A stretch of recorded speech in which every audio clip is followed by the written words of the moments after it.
2025ರಿಂದ 26ರ Vijay Hazare trophy ವಿಎಚ್ಟಿ ಏಕದಿನ cricket ಟೂರ್ನಿಯಲ್ಲಿ ಕರ್ನಾಟಕ ತಂಡವು ಸತತ 2ನೇ ಜಯ ದಾಖಲಿಸಿದೆ. ಕೇರಳ ವಿರುದ್ಧ ನಡೆದ ಪಂದ್ಯದಲ್ಲಿ ಕರುಣ್ ನಾಯರ್ ಮತ್ತು ದೇವದತ್ ಪಡಿಕ್ಕಲ್ ಅವರ ಭರ್ಜರಿ ಶತಕಗಳ ನೆರವಿನಿಂದ ಕರ್ನಾಟಕ ತಂಡವು 8 ವಿಕೆಟ್ಗಳ ಭರ್ಜರಿ ಗೆಲುವು ಸಾಧಿಸಿತು. ಪಂದ್ಯದ ಪ್ರಮುಖ ಮುಖ್ಯಾಂಶಗಳು ಇಲ್ಲಿವೆ.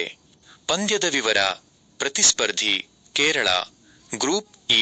ಪಂದ್ಯ. ಗುರಿ.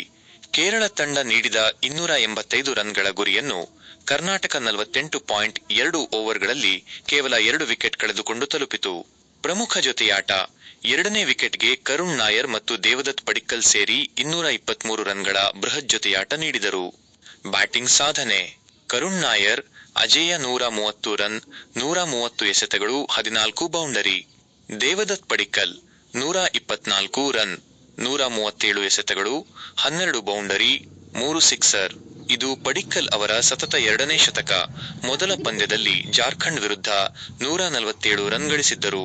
ಸ್ಮರಣ್ ರವಿಚಂದ್ರನ್ ಅಜೇಯ 25 ರನ್ ಗಳಿಸಿ ಕರುಣ್ ನಾಯರ್ ಅವರೊಂದಿಗೆ ಪಂದ್ಯವನ್ನು ಮುಗಿಸಿದರು.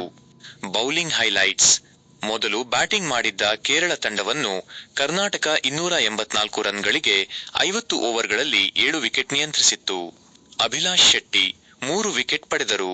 ಶ್ರೇಯಸ್ ಗೋಪಾಲ್ 2 ವಿಕೆಟ್ ಕಬಳಿಸಿದರು. ಕರ್ನಾಟಕ ತನ್ನ ಮೊದಲ ಪಂದ್ಯದಲ್ಲಿ ಜಾರ್ಖಂಡ್ ವಿರುದ್ಧ 413 ರನ್ಗಳ ಬೃಹತ್ ಗುರಿಯನ್ನು ಚೇಸ್ ಮಾಡಿ ಐತಿಹಾಸಿಕ ಜಯ ಗಳಿಸಿತ್ತು. ಈ 2ನೇ ಗೆಲುವಿನೊಂದಿಗೆ ತಂಡವು ಟೂರ್ನಿಯಲ್ಲಿ ಭರ್ಜರಿ ಆರಂಭ ಪಡೆದಿದೆ.